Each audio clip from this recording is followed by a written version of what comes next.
upper. And the WBC lightweight champion of the world.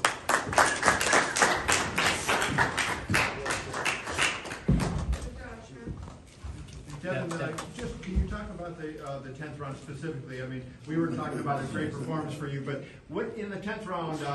Describe what happened, and do you feel that marred your overall performance? The fact that you had such a good performance and that little stumble back to the corner, did that mar it at all? You know, this is boxing. You know, if you go in there and you think that you're not going to get hit with any punches, you know, through a 12-round fight, and you know, it's unbelievable, especially against a guy who's been in there in the biggest fights, who dropped the guy who's the best defensive fighter, has the best legs, the best ring IQ, Loma. He went in there, he hit me with a good shot, and I showed grit. I showed that, you know, I still came out stronger after that, and I showed that I'm a true champion. Devin, what will you remember about this particular fight when it's all said and done? I don't know. I gotta go back and watch the fight. You know, I'm thankful, you know, for this fight. I'm thankful for the opportunity. I'm thankful, you know, that I got to showcase my skills at the top level, and we'll see. Can you talk about, this fight was supposed to be about being a test, right? You wanted to be tested in this fight. Can you just talk about that? That's what you got out of this fight? Of course, you know, I knew that this fight was going to be a test. The world knew that it was going to be a test. This is by far the best fighter that I've fought. And this is the guy that dropped Loma. Let's not forget about that. You know, he went there, he dropped Luke Campbell. Let's not forget about that. You know, every guy that knocked him out, he probably hurt him besides, I would say Cano. And I just think Cano caught him with a good shot early, and he couldn't get back from it. But other than that, you know, the guys that knocked him out, he dropped him or hurt them. On the other they hand, they took punishment in the process. Look at my face. Yeah. This right here is from a headbutt.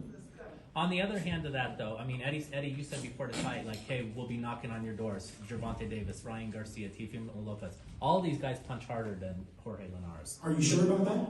Because let's just think about it. Jorge Linares dropped Loma. Did Teo? Good point. So how do you know that he hits harder? You don't. Were you surprised by Linares' power at all? Early on, when I was walking him down, he didn't have any type of power. I didn't feel any power in the beginning of the fight. But late, I was surprised that he carried power late in the fight. But he just showed that he was a veteran. But his power wasn't what I thought it was. Honestly, I thought that he would hit much harder than he did. Devin, to that point, which I was going to ask about that, because early on you dominated for so long, and then out of nowhere, you showed signs of life over those last several rounds. As you say, you were surprised. Did it not necessarily throw you off your game or get you out of your rhythm, but were you stunned mid-round at any time, any of those last few rounds? Where is it coming from? No, I wasn't. If you look in the I want to say the 11th round, I still came out strong after that. So it wasn't what you guys thought it was. Devin, you fought tonight through some adversity and fought in maybe the most entertaining way that people have seen you certainly against a high level opponent. And then the fans booed. Did that surprise you? No, it didn't surprise me. At the end of the day, I stayed focused. You know, of course, the fans, you know, they want an entertaining fight. So, you know, sometimes, you know, they may boo or whatever the case may be. But I went in there and got the job done, and I thank Allah for the victory tonight.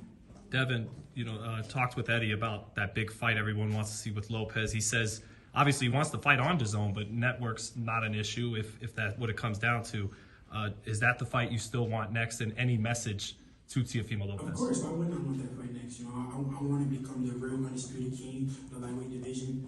I want to make the biggest fights happen. This is the first of many. So let's do it next. Devin, Any message to Teofimo? Let's do it next. Devin, I asked this of your father, and I know that you want the big fight, but if you can't get it next, I'm just wondering, do you know how your body feels better than everybody else? How many more fights do you think you're willing to do at 35, or can you do this? Honestly, if it's not the big fights at 135, then I'm gonna go up. It's no point for me to stay at 135 if I can't get the big fights. But my main focus is doing whatever it takes to make these big fights happen.